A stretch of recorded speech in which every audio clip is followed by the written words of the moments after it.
Subscribe करते वक्त bell icon को जरूर प्रेस करें जिससे लेटेस्ट एजुकेशनल वीडियोस का नोटिफिकेशन आपको मिलता रहे। इस वीडियो में मैं आपको बताऊंगा कि डायरेक्ट एक्सपेंसेस क्या होते हैं हमारे और इनडायरेक्ट एक्सपेंसेस क्या होते हैं। इनका बेसिक लॉजिक, बेसिक कॉन्सेप्ट आपको इजी वे में एग्जांपल के साथ समझाऊंगा, साथ इसकी एग्जांपल्स भी दूंगा। तो सबसे पहले हम इसकी छोटी सी डेफिनेशन है डायरेक्ट एक्सपेंस की, उसको रीड करते हैं, फिर इसके कॉन्सेप्ट को समझते हैं। Direct expenses are directly related to the production of the product sold or a service rendered। Direct expenses हमारे नाम से ही पता चल रहा है कि वो सारे एक्सपेंस जो एक प्रोडक्ट को बनाने के लिए डायरेक्ट इन्वॉल्व हो, मतलब एक प्रोडक्ट में उसका डायरेक्ट एक रिलेशन हो, एक उसका डायरेक्ट एक रोल हो। फॉर एग्जांपल आपने एक प्रोडक्ट बनाई है, आपने एक कुर्सी बनानी है, तो उसमें सबसे पहला रोल किसका है? लकड़ी का। तो लकड़ी क्या है? हमारा डायरेक्ट एक्सपेंस है। तो लकड़ी को जब हमने काटा, काटने के लिए जो हमें औजार चाहिए ना, वो क्या है? हमारा इनडायरेक्ट एक्सपेंस। क्योंकि उसका इतना, उस चेयर अगर हमने लकड़ी लाई है, उसकी लकड़ी को हमने बनाना क्या? फॉर एग्जांपल चेयर बनानी है, तो वो जो काटने वाला औजार है ना, वो हमारा इनडायरेक्ट एक्सपेंस है। जो औजार खरीदने पे हमारा एक्सपेंस आया ना, जो टूल हमने खरीदा है लकड़ी काटने के लिए, उसको हम इनडायरेक्ट एक्सपेंस बोलेंगे। और जो हमारी लकड़ी लाई है हमने चेयर बनाने के लिए, लाइक वुड है, वो हमारा क्या है? डायरेक्ट एक्सपेंस है। इसी तरह जैसे आपने कोई शूज़ बनाना है, शूज़ बनाने के लिए आपको क्या चाहिए? लेदर। तो लेदर क्या है? किस्म का आपका डायरेक्ट एक्सपेंस है, क्योंकि ये डायरेक्टली इन्वॉल्व है उस प्रोडक्ट के अंदर। मतलब हम इजी वर्ड में ये भी कह सकते हैं, एक प्रोडक्ट को मैन्युफैक्चर करने के लिए जो हम परचेजेस करते हैं, जो डायरेक्टली हम परचेजेस करते हैं, और उस परचेजेस के ऊपर जो हम कोई सर्विस हमें मिली, मतलब हमने वो परचेजेस की और जो उसके ऊपर वेजेस पे कर दिए, वो हमारे एज आ एक किस्म के डायरेक्ट एक्सपेंस हैं। तो इजी लॉजिक आपको एक और इसका बताता हूँ। जैसे मैंने आपको बता रहा था कि आपने लेदर खरीदा, लेदर भी तो एक किस्म का आपने परचेज़ किया है ना, तो परचेज़ करते वक्त आपने गाड़ी का किराया भी दिया उन्हें, तो वो भी एक किस्म का डायरेक्ट एक्सपेंस है, वो भी उस चीज़ के अंदर इन्वॉल्व है। जब आपने वेजेस दिए ना आने के लिए, तो वो एक किस्म का डायरेक्ट एक्सपेंस है। तो जब आप प्रोडक्ट कंप्लीट कर लेते हैं और प्रोडक्ट आप बेचते हैं मार्केट में, बेचने के लिए बेचते हैं प्रोडक्ट, तो जब उस गाड़ी का किराया लगता है ना, वो इनडायरेक्ट आ जाता है, क्योंकि फिर वो उस प्रोडक्ट बन चुकी है, उसको बेचने के लिए ऊपर ट्रांसपोर्ट प्रोवाइड की जा रही है। पर जब आप रॉ मटेरियल खरीद रहे हैं, उसके ऊपर जो किराया दे रहे हैं ना, वो डायरेक्ट एक्सपेंस है। इसको डीपली आपने ना एनालाइज करना होता है कि यार डायरेक्ट कौन से और इनडायरेक्ट कौन से है।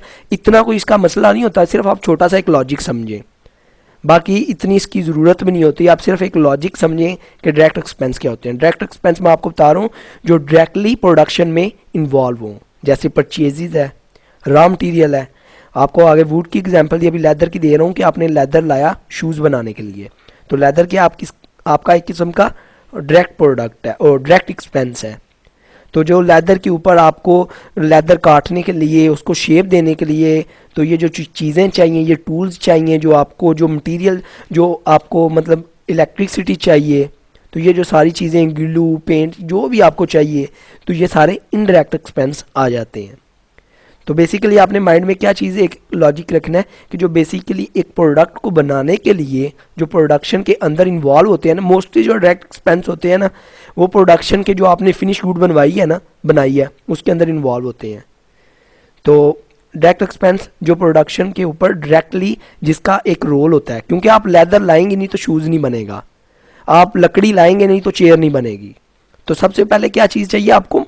डायरेक्ट मटीरियल चाहिए, डायरेक्ट मैन्युफैक्चर के लिए रॉ मटेरियल चाहिए। तो आप समझ रहे हैं ना लॉजिक को, समझ आ रही है आपको कि सबसे पहले डायरेक्ट मटेरियल चाहिए। लकड़ी होगी नहीं, लेदर होगा नहीं, ना शूज़ बनेगा ना चेयर। तो डायरेक्ट एक्सपेंसेस में वो चीज़ें आ जाती हैं जो रिलेट करती हैं प्रोडक्शन के साथ। इसी तरह आपको सर्विस बताता हूँ। सर्विस रेंडर में डायरेक्ट एक्सपेंस क्या हो सकते हैं? फॉर एग्जांपल आपने एक अकेडमी खोली है, आपको टीचर्स की ज़रूरत है, तो आपने जो टीचर्स लाए हैं ना, उसको जो पैसे दिए हैं टीचर्स को, वो आपका एक किस्म का डायरेक्ट एक्सपेंस है। और जिस जगह पे बच्चे पढ़ रहे हैं, उसकी जो पेंटिंग है दीवारों की, जो रूम को आपने मेंटेन किया है, रूम को तैयार किया है, वो सारे इनडायरेक्ट एक्सपेंस हैं। आगे आपको इनडायरेक्ट एक्सपेंस दोबारा थोड़ा सा डिटेल से बता देता हूँ। Indirect expense are those expenses that are incurred to operate a business as a whole or a segment of a business and so cannot be directly associated with the cost object। वही बात आ गई ना कि अभी जो जो आपने tools लाए हैं, आपने वुड्स काटने के लिए जो आपने टूल्स लाए हैं, इसका कोई रोल है आपके जो चेयर के अंदर ये टूल फिट तो नहीं होने। तो ये चीज़ मतलब इनडायरेक्ट एक्सपेंसेस वो होते हैं जो एक किस्म के डायरेक्टली एसोसिएट नहीं होते उस प्रोडक्ट के अंदर, इन्वॉल्व नहीं होते इतने ख़ास। तो अगर आप टीचर कोई लाते हैं, सर्विस में बता रहा हूँ कि अगर आप कोई टीचर लाते हैं पढ़ाने के लिए बच्चों को, टीचर आप बच्चों को पढ़ा रहा है, आपने देखा होना बच्चे नीचे बैठ के भी पढ़ लेते हैं, कुछ स्कूलों में ना, गवर्नमेंट स्कूलों में नीचे बैठ के भी पढ़े होते हैं। तो बेसिकली डायरेक्ट क्या चीज़ है? टीचर। इनडायरेक्ट क्या है? चेयर्स। अगर चेयर्स मिल गई तो बैठ के हैं, अगर लाइट ना भी मिली तो वो किसी बाहर वाले एरिया में, दिन जिधर रोशनी है उधर बैठ जाएंगे, रूम के बजाय बाहर लॉन में बैठ जाएंगे। तो लाइट जो है वो भी एक किस्म का इनडायरेक्ट एक्सपेंस है। तो ये चीज़ आपको समझ आ रही है, बेसिकली आ गई होगी। तो वीडियो अच्छी लगी हो सब्सक्राइब और लाइक करना मत भूलिएगा। अपना बहुत ख्याल रखिएगा, दुआओं में याद रखिएगा। Good bye.